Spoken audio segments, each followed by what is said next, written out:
The Education Department is launching their back-to-school campaign at Phatfwa Secondary School. That's in Mbonisweni village, just outside White River. In fact, the MEC, that's Cathy Dlamini, has outlined their state of readiness as a province. Watching developments is our reporter, Nonhlanhla Jele, who joins us now live. And Nonhlanhla, it's hard to believe we're talking about back to school already, but it's a reality, of course, for many people across the country, including residents in Mpumalanga.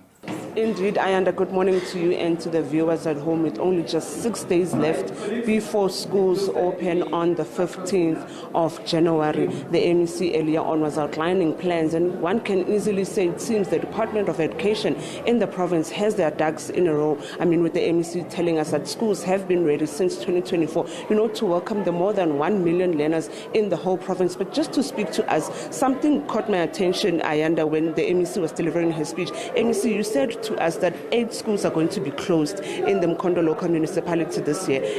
This is going to take place in the second term. If you can just explain to us why, because we know such issues are going to make the communities go up in arms. If you can just explain to us the reason for the closing of those schools. No, thank you very much. In fact, before we close school, we do an extensive consultation with the parents in the area. We are closing or merging unviable schools. In our case, unviable schools are schools that, at primary schools, schools that are less than 130, and secondary schools are schools that has got a learnership of less than 200. In particular, at Mkondo, those are farming schools.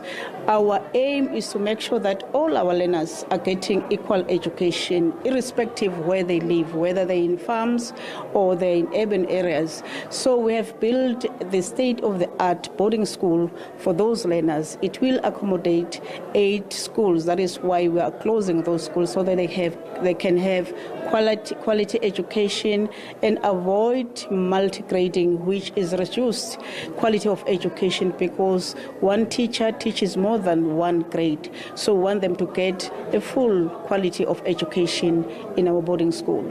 In terms of admissions, you mentioned earlier that you're still finalizing all of that. Can you speak to us about, if you know the numbers of how many learners you still need to place in various schools across the province? Okay, let me start with learners that are already registered for academic year. We have over 1.3 million learners that are already registered in this academic year. We still have 7.9 thousand learners that are not registered. That is around in urban areas. This is due to urban migration, where people move from rural areas to go to cities to look job opportunities. As they move from rural areas to urban areas with their learners, that increase pressure for schools in urban areas, because as we cannot match with the movement of people from rural areas to urban areas. So we have these 7.9 unregistered learners, particularly grade 1 and grade 8. Those are the learners that I'm talking about. But we're making all means to ensure that they are registered.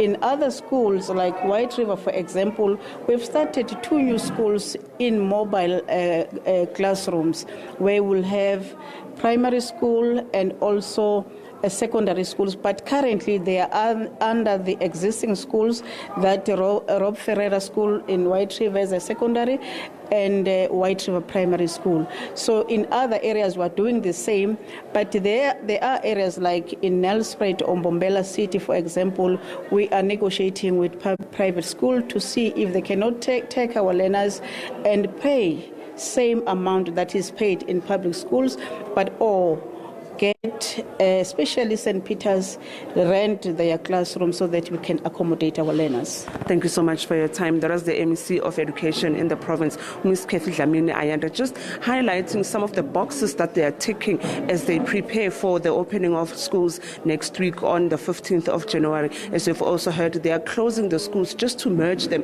and make it into one school, because of the number of learners that are in those schools has subsequently dwindled over the years. So that's why they are closing some some of those 8 schools in the Mkondo local municipality. And also important to remember is that a clarion call was made to communities in the province to say, go to your local schools and assist in cutting grass and assist in painting the schools, in maintenance of the schools ahead of the reopening of the academic 2025 academic year next week. And so that is what we are seeing. Of course, we're still here at the school, making sure that we're keeping tabs on what is happening on the ground. And of course, we'll bring you updates as the day continues.